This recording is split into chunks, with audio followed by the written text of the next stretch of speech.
Good day, ladies and gentlemen. Rosa here of Splat Communications. Before we start, please don't skip ads and don't forget to subscribe. Let's continue with part 4 of our reaction video to the recently released audio recording of Pastor Apollo Quiboloy. As in all previous parts, we shall react point by point. Alam ninyo, hindi na po biro itong nangyayari sa bansang ito. Kung pababayaan po natin ang ganitong mangyayari na ang mga dayuhang tulad ng Amerikano, CIA, FBI, State Department, US Embassy, gigipitin tayo with the connivance of our own President and First Lady and other members of the Congress. Kung pababayaan natin ito, nangyayari sa isang Pilipinong tulad ko na gumagawa ng kabutihan, trying our very best para makatulong kami, humanitarian, Children's Joy Foundation, dinemonize kami, kinriminalize kami. Biro nyo ginagawa ninyo dangerous criminal organization, ang Kingdom of Jesus Christ. OMG. Dear Pastor, what you just mentioned is overreaching already and irrelevant. You are directly saying that you are persecuted by the US and Philippine government based on your good deeds? Again, another deflection, dear Pastor. If any of the actions that you insinuate are even true and accurate, this is a clear deflection. The real issue is not about the US and Philippine government. The real issue is whether you committed those crimes in the United States or not. To put blame in this government is totally absurd. You mentioned about the issue regarding your commentators who were held for contempt. Well, that is a part of the process. They attended and were held in contempt. That is not something out of the extraordinary.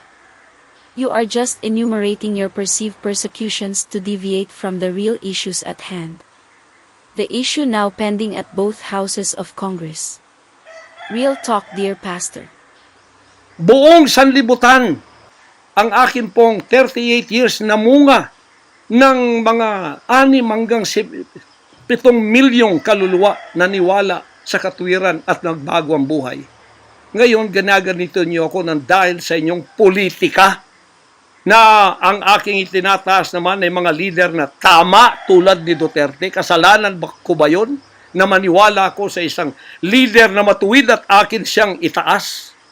Pagkatapos ganito kayo kadesperado para ako'y patayin at ang lahat ng aking mga senior leaders papatayin din hanggang yung mga leaders na pwede pang pagkatiwalaan papatayin ninyo. Dear Pastor, to each his own.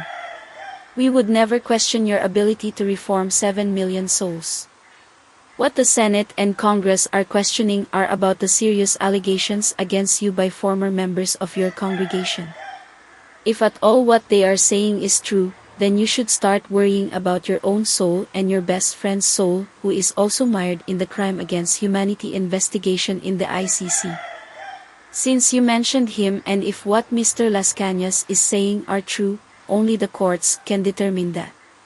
But isn't it amusing that both of you and your BFF never want to face your accusers squarely? The accusers who have signed affidavits and made testimonies under the pain of perjury? Who is more at risk here, Pastor? They who have come out in the open to expose alleged abuses and illegal activities, or those who just like to skirt away from the process and the long arms of the law? By associating the character of the President and the First Lady, you are the one who have made this a political issue. Prove your allegations in the proper forum and not through the bar of public perception. That is what is really sad about this. You say you have been persecuted, but all these are part of a legal process. But you hurl accusations upon accusations based on thin air. You hate trial by publicity? It seems you have forgotten that is what your two anchors made when they said their baseless accusations against the House Speaker. Now you are doing the same kind of evil allegations yourself. And then you take over all of our properties and compound. Pagkatapos, lilinlangin ninyo ang mga tao. Pagkatapos, magtatayo kayo ng sariling korporasyon. I-incorporate ninyo doon ang lahat ng properties na pinaghirapan, blood, sweat, and tears ng aking mga members all over the world, tapos biglang-bigla ililipat niyo doon sa inyong bagong korporasyon at pagkatapos itataas ninyo ang kamay ng isang tao tulad ni Bandari at sasabihin niyo, ito ang leader ninyo ngayon. Ano ang Kingdom of Jesus Christ? Political government? Hindi po ganon. Mangyari ng mangyayari. Hindi po papayagan ng Panginoon Diyos ang mga bagay na itong nangyayari sa ating bansa sa mga sandaling ito. Oh my dear pastor, you may have forgotten that the president and his family have been victims of illegal garnishment of properties for decades. And you are implying that they would do this to you? How absurd is that? Garnishment of properties and assets are the result of concluded proceedings in the court of law, not before. Again, you are premeditating this to inculcate in the minds of the people that the possibility of a fully legal process is illegal. So why is there a need for garnishment? That is authorized by law so that damages to the complainants can be made. It's a part of the civilized world. Aren't your assets in the United States confiscated as well? It may be so true indeed that whatever assets your congregation has built over the years were through the blood, sweat, and tears of your members. But at what cost? If we are to believe all the experiences they have suffered under your hands, then, dear pastor, you have become indeed godlike. Judge, jury, and executioner of your erring members. So sad that all this is done in God's Kung name. ako, mabuting tao, kung ako nangangaral ng katuwiran, kung ako tumutulong ng kusang loob at hindi nagpapautang loob kanino man, ginaganito ako. Sino pa kaya kayo, mga kababayan ko? Bumukas na po ang mata natin. Magkaisa na tayo at alisin ang evil administration na ito na siyang ginagamit ng masamang espiritu upang ang kadiliman ay bumalot sa buong bansang Pilipinas. Just wow. Talk about lifting one's chair with aplomb. I would have to applaud you with that statement. But wait. Are you the real victim here in all of these, with you bringing out the sympathy card with wild abandon? The real victims here, if indeed what they claim are true, are the ones who allegedly suffered under your own hands. They are the real victims here, dear pastor. Not you and not the Filipino people? Now, you want the Filipino people to rally behind you so that you can be shielded from the alleged abuses you committed yourself. Isn't that a brilliant idea? If the administration is replaced, do you mean all your cases will just go away? That is not how the world works, dear pastor. You wish. Alam ko, mahal ninyo ang Pilipinas, mga Pilipino. Naghihintay lang tayo ng tamang pagkakataon. Meron pa bang ibang pagkakataon? Tingnan niyo nangyayari sa Kongreso. Tingnan niyo yung korupsyon. Tingnan niyo yung droga. Mismong ating presidente, mismong kanyang pamilya, inakusahang druggists, inakusahang mga drug addicts. Wala tayong ginagawa. Mismong Pangulong Duterte na nagsabi niyan. Mismong naririnig natin araw-araw, durugista siya. Pagkatapos, kami pa ngayon ang inaapi-api sa aming paglilingkod. Now, dear pastor, does these statements prove that you have crossed the line of sanity? So do you mean that since former President Duterte said that the current President Marcos Jr. is a drug dependent, then we should just believe his statements because he said so without any iota of evidence? That is simply moronic. You want the people to be in uproar because of false accusations and false claims. And yet, here you are blowing your lungs out with all these dramatics that you are being persecuted with false claims. Isn't that pretty much ironic and moronic at the same time? Bearing false witness against thy neighbor is a sin, pastor, did you forget? And oh, by the way, since you mentioned that this addiction issue is heard every day and now you are echoing it, does that provide concrete proof about it? Just because you are saying so? The Filipino people are much smarter than you are giving them credit for, dear pastor. A vast majority may be silent, but not stupid as you are implying. Pagkatapos sila ay mga kriminal na nakaupo dahil may kapangyarihan, kami ngayon ang liligwakin nila. Hindi ba yan karumal-dumal sa harap ng ating Panginoon Diyos? Hindi ba yan ay isang pamamahalang hindi tama? Si Nebukadnezar, pinakain ng damot, ginawa siyang hayop. Ang kanyang anak si Belshazzar, nakakita ng handwriting on the wall. Pagkatapos, inalis ang kaharian sa kanya at ibinigay kung sino ang magiging matuwid na haharap sa Panginoon Diyos. Dear Pastor, the only heinous and despicable acts that are being alleged are against you and your best friend. Imagine this, based on the allegations of your ex-members and of Las Cañas. If their sworn statements are true as well as their testimonies, then what is vile is the crime against humanity. Did you conveniently forget, thou shalt not kill?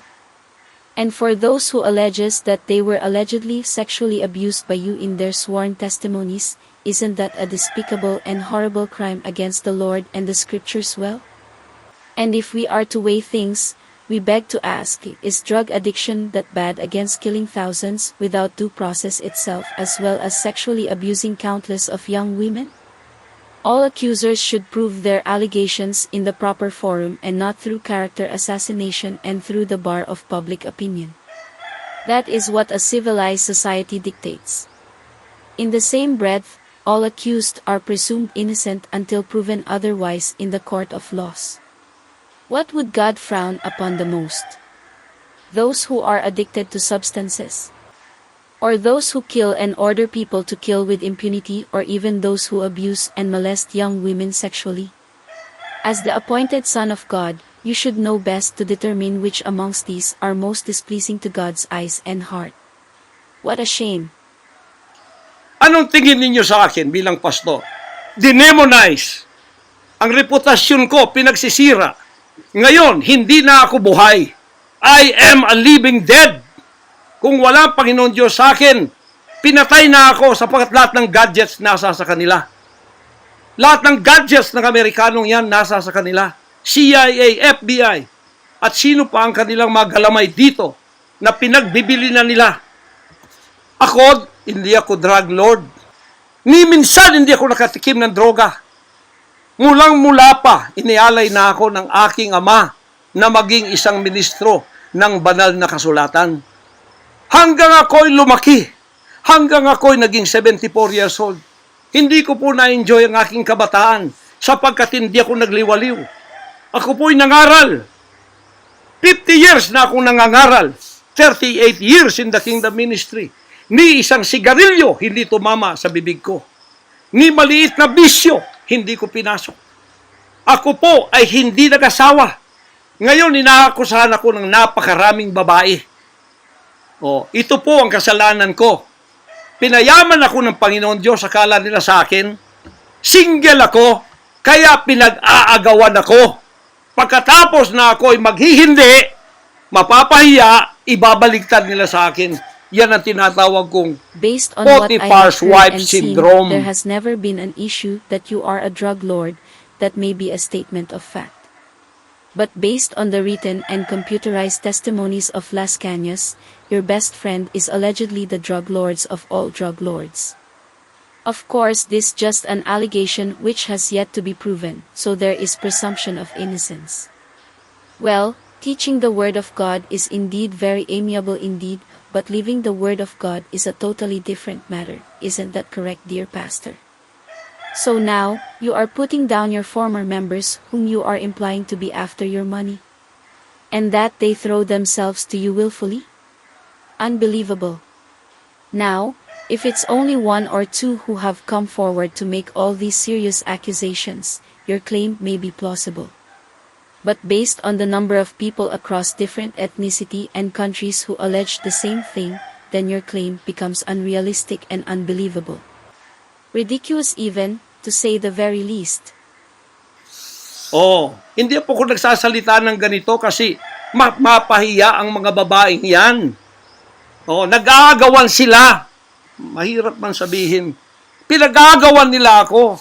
Dahil nananawagan sa mga magulang, mayaman na tayo pag nangyari ito. Sabi ko, hindi mangyayari yan kasi dedicated ako eh. Oh, napahiya, ngayon binayaran at ngayon binabaligtad ang lahat ng istorya. Mahirap pong sabihin ko ito kasi masisira ang kanilang pagkababae. Napilitan lamang ako sapagkat ang buhay ko po'y nanganganib. Anytime pwede na akong kidnapin kung nakita ang aking lair, ang aking hideout. Anytime pwede na akong ligwakin. Ang aking mga BOA leaders, hindi na po natutulog sa compound. Kung saan-saan na lang po mga membro kami natutulog. Wow! Are you saying, dear Pastor, that you now care for the reputation of these very same women who have come out and accused you directly in their testimonies and written and signed affidavits of allegedly molesting them and abusing them sexually? You have a noble and kind heart, dear Pastor. Again, what you are saying is conflicting. You have claimed that you have been under surveillance 24 hours a day and 7 days a week since 2018 by the very same people who want to bring you to justice. Isn't it absurd to claim that you escaped this surveillance? If they are really after you, they can get you anytime. There must have truly been divine intervention in your escape. But dear Pastor, let's not skirt the issue. You are wanted for alleged crimes in the USA. You brought this upon yourself. Do not say you are the victim here.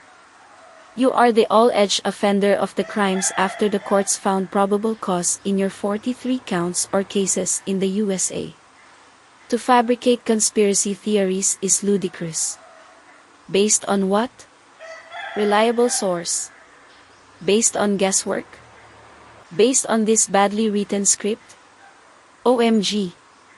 Let's all allow this to sink in for a while. What can you say about all of these things, dear subscribers and followers?